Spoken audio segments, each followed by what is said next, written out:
为着要让这囡仔会当了解到在地历史故事，这嘉义市本土语言辅导团结合着嘉义市母语文化学会，以卡农做主题规划一本野球伫家的台语绘本，要让囡仔对母语来认识家己成长的所在。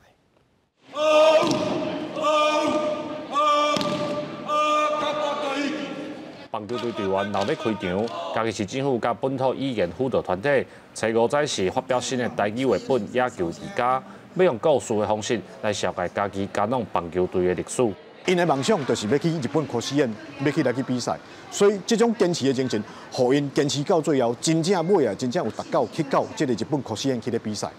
哦，这就是阮感觉咱会当就这个故事来去鼓励咱的囡仔。希望讲会使带动咱台语。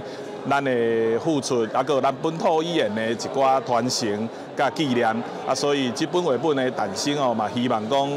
透过这，互大家了解咱嘉义坎农的历史。这次负责画插画的作者讲，除了棒球队的历史故事，内底嘛有结合在地风俗甲食食，希望囡仔读的时阵会当更较轻松。母语协会表示，囡仔加学习一种语言，就加认捌一种文化，无压力学习，效果才会较好。要不会那么知识化，不会说，我讲一句你学一句，它不是，它就是一个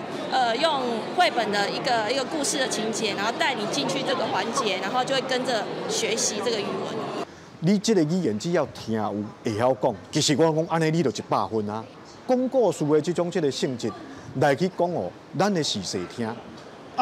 咱的时势伫无压力的这种状况下来去学台语，这是上自然、上好学的。